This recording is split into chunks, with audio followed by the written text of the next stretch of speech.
Hi everyone, my name is Sandra Elizabeth Raju. I'm currently doing my graduate diploma in early childhood education. Welcome to my today's vlog about for early childhood educators. I'll discuss deeply about play-based learning, what it is, how it follows certain theories, how important it is, and how we can plan, execute, and practice for children's holistic development.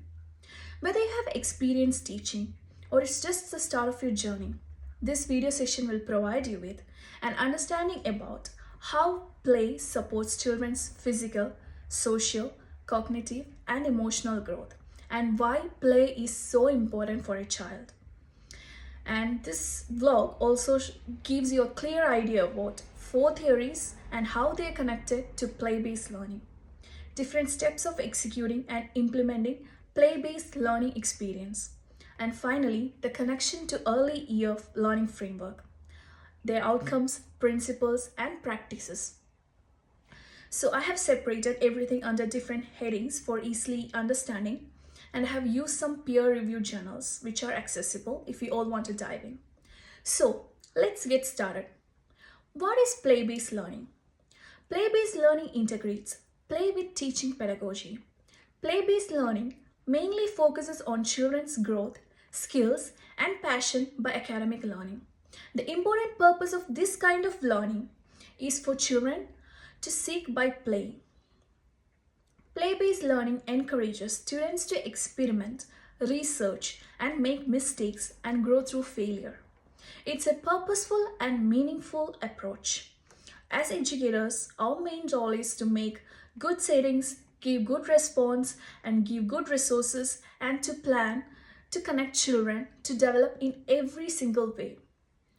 EYLF provides a structure about how an early childhood education is like, and it supports educators to enrich learning from birth to 5 years. It shows different learning outcomes, principles, and practices, and it also provides a planning cycle for educators. For example, for children doing a STEM activity like making volcanoes with a group of other children, there is planning cycle to follow. Firstly, we have to observe, listen, and engage with children. Secondly, educators have to access children's learning in diverse range with children followed by a plan or design for the activities. Later, the educators have to involve children in implementing the plan, where a child's exploration and engagement is important. And the final step is evaluation, where we ask questions which involve critical thinking. Theoretical foundations. Here, I'm going to talk about four theorists. The first one is Jean Piaget. He developed cognitive development theory. Piaget investigated how children create their learning environment from newborn to adolescent age. Piaget represented children as active learners who develop their skills through their environment. A child develops their senses through taste, mouthing, grasping, and touching. He believed that young children are like scientists who discover their world around them by themselves. Piaget proposed four stages. The first one is sensory motor stage, which is from age 0 to 2. He states that infants seek motor actions like crawling, shaking rattles, and through senses like touching and tasting. Pre-operational stage, which is from 2 to 7 years, where children develop thinking, start using their imaginations and vocabulary. The next stage is concrete operational stage, which is from the age 7 to 11 years, where children start understanding conversations, develop objects. The last stage is formal operational stage, which is from 12 years and above, where he states adolescents are more reliable for problem solving. Through play, children achieve new skills into what they already know and adapt their thinking as they find something new. The second theorist is Lev Vygotsky, and his theory is socio-cultural theory. The socio-culture theory of Lev Vygotsky highlights how important social and cultural interactions are for cognitive development. His zone of proximal development, ZPD, shows that children can do by themselves with more skilled peer group.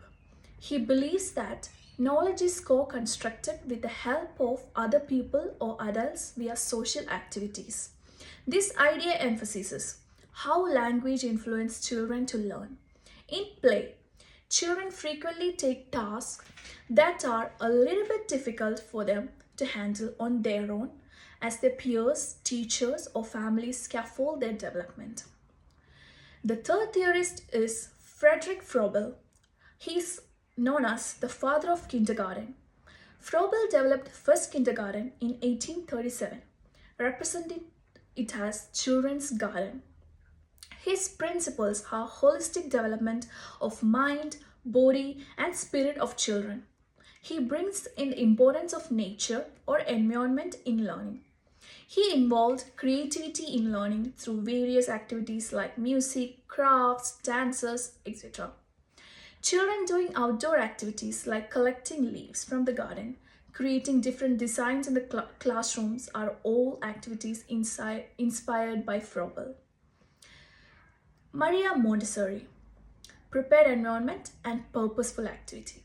Montessori's theory is an educational way that shows self-directed learning within nature. The Montessori method is hands-on learning through direct materials to refine touch, sight, and include practical activities in learning. It enhances with play-based learning. The next part I'm going to discuss is why play matters for development. Play is an important part in children's development since it supports cognitive, physical, social, and emotional wellness. Play also provides a perfect opportunity for families to interact with their children. Through play, often in collaboration with other children or educators, can build and explore a world they can control. Play supports four types of development. The first one is physical development. This development contributes to outcome 3 of EYLF. Children have a strong sense of well-being. When children engage in body movements with sound, sight, mobility, like activities like drama, dance, build core strength through play, they become strong in sense of well-being. If children are happy, healthy, and safe, it contributes their mental health.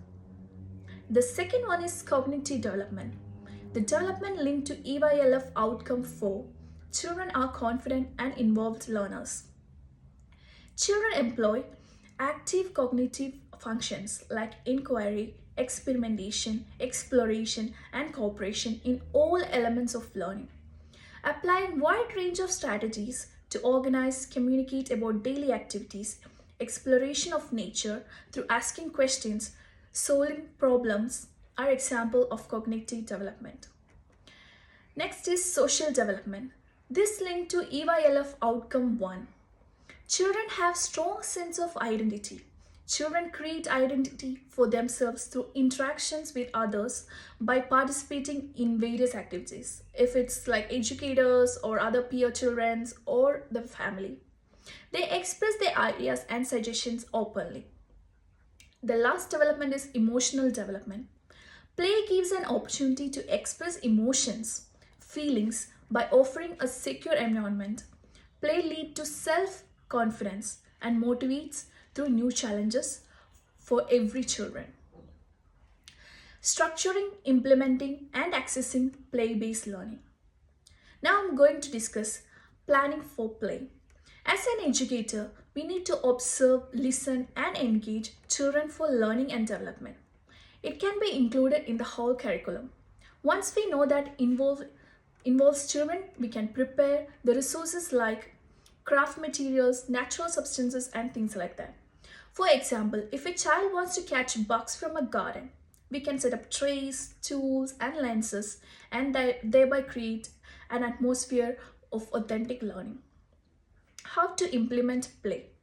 When the plans of educators turns to actions, it leads to implementations. As a teacher, we can ask questions to children which encourage their critical thinking and to solve problems which can improve their skills. How to access play. A reflective and authentic way of play-based learning is through assessment. Assessment is mainly done through the documentation that happens during activity. An educator can assess a child during the activity with a curiosity to ask questions like how it happened, why it happened, where it happened, questions like that, and how they solve problems. And through taking their pictures of learning environments that document children's interest. Furthermore, portfolio play an important role as it not only record growth but it also gives children and their family a great sense of achievement. The next topic I'm going to discuss is linking theory to EYLF and professional identity. When we consider the theories of Piaget, Vygotsky, Froebel, and Montessori in practice, as an early childhood educator, we can make good methods in teaching. As we had already discussed how EYLF outcomes are associated with several types of development, it links to how we improve our professional identity. As an early childhood educator, it is important to know what we are doing as a teacher and important to know the reason for doing it. This is more evident while using the EYLF and connecting it with theories. EYLF outcome 1 about children develop a keen sense of identity is linked to Vygotsky's socioculture theory. EYLF outcome 4 showing children are confident and involved learners supports Piaget's theory on first-hand exploration. Outcome 3 of EYLF focuses on children's well-being, which connects to Froebel's holistic approaches. This shows that as educators, by combining theory and EYLF, we create a powerful tool for growth, that is play. So it gives us full confidence to shape our next generation. As we are at the end of discussion, I want to highlight this. Play is not a pose for education.